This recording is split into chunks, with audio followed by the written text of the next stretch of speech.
नमस्कार, मैं हूं प्रदीप सेक्रियाल और आप देख रहे हैं न्यूज पीटीएस टीवी। सबसे पहले आप सभी को होली की बहुत बहुत शुभकामनाएं हैं, बधाई है। आज के अंक में हम आपको सीमांत धारचूला की खोतिला गांव की एक ऐसी लड़की से मिलाएंगे जिनका selection national school of drama Delhi के लिए हुआ है। आपको बता दें, राष्ट्रीय नाट्य विद्यालय दिल्ली के लिए पूरे देश से सिर्फ 26 स्टूडेंट का ही सिलेक्शन होता है। इस बार इन 26 में उत्तराखंड राज्य के जनपद पिथौरागढ़ के सीमांत धारचूला की अनीता बिटालू का भी सिलेक्शन हुआ है। उनसे मिलाएंगे आज के इसी अंक में आपको, लेकिन सबसे पहले आज की सुर्खियां। नगर पिथौरागढ़ के पुरानी बाजार में मनाई जाने वाली होली सांप्रदायिक सौहार्द की मिसाल है। यहाँ हिंदू होली के गीत गाते हैं तो मुस्लिम ढोल पर थाप देते हैं। सालों से यह परंपरा निरंतर चली आ रही है। नगर के पुरानी बाजार की होली का इतिहास करीब 10 दशक पुराना है।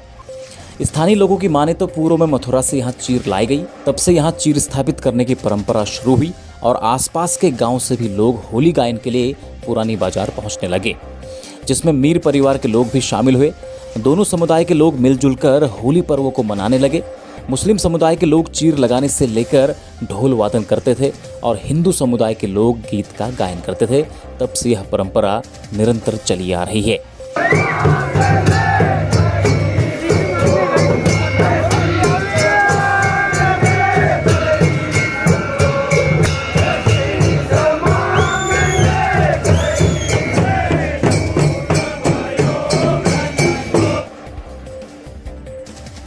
33 सेवाओं को तेजी से लोगों तक पहुंचाने के लिए शुरू किए गए अपनी सरकार पोर्टल तेजी से लोकप्रिय हो रहा है।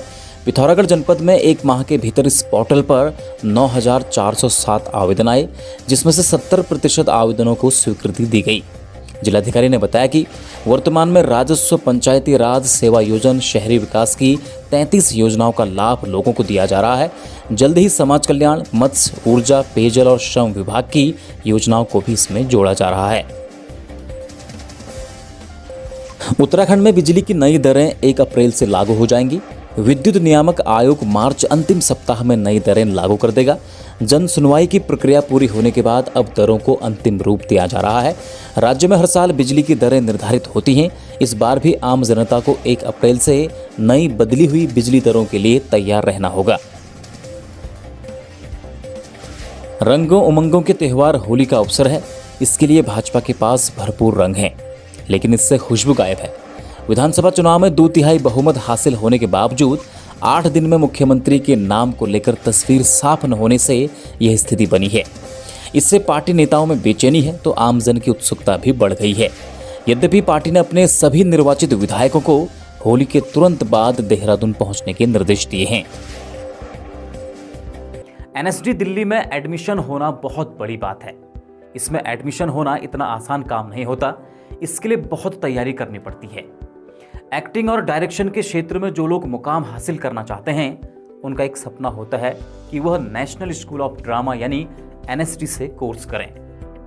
आपको बता दें, नसीरुद्दीन शाह, ओमपुरी, अनुपम खैर, नवाजुद्दीन सिद्दीकी और इरफान खान जैसे बड़े बड़े एक्टर्स भी राष्ट्रीय नाट्य विद्यालय के पूर्व छात्र रह चुके हैं। तो आइए आपको मिलाते हैं सीमांत धारचूला की खोतिला गांव निवासी रंगकर्मी अनीता बिटालू से, जिनका नेशनल स्कूल ऑफ ड्रामा यानी एनएसडी के लिए सिलेक्शन हुआ है।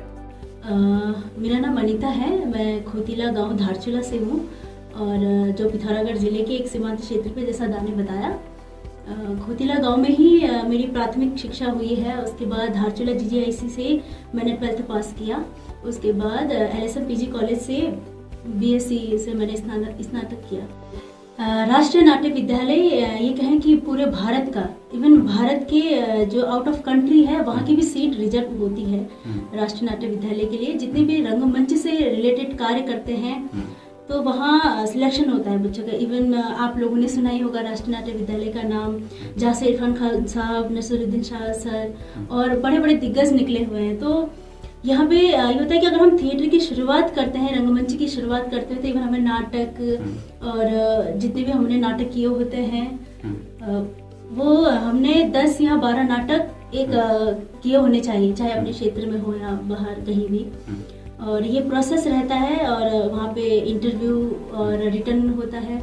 इसके अलावा फिर वर्कशॉप होती है, तो फाइनल सिलेक्शन जो होता है वो तीसरे राउंड में होता है कि इंटरव्यू फिर वर्कशॉप, उसके बाद राष्ट्रीय नाट्य विद्यालय के लिए चयनित किया जाता है। मैं ये बताना चाहूँगी कि मेरा ये खुद 4th अटेम्प्ट था, मेरी 4थी बार मेरा ये हुआ है।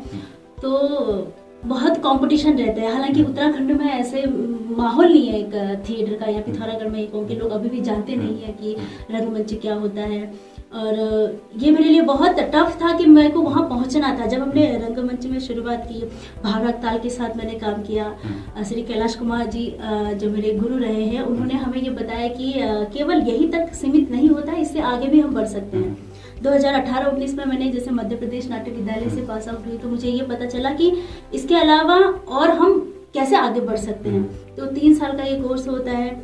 तो नाटक करते करते वहाँ पर जाना, और वहाँ पे लगभग 3,500 लोग फॉर्म भरते हैं, इससे भी ज़्यादा भरते हैं।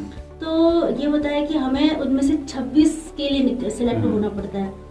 तो कंपटीशन तो बहुत होता है, क्योंकि हम जिस लेवल में काम करते हैं या जिस क्षेत्र में काम करते हैं, वहाँ से वहाँ पर पहुँच पाना शायद बहुत मुश्किल का काम था मेरे लिए भी, क्योंकि मेरा खुद 4थी बार हुआ है। तो टफ तो होता है। जब मैं 12th में पढ़ती थी, मुझे इस चीज़ के बारे में बिल्कुल नहीं पता था। इवन मेरा फील्ड ये था कि मैं टीचिंग लाइन में जाऊँ या स्पोर्ट्स में जाऊँ।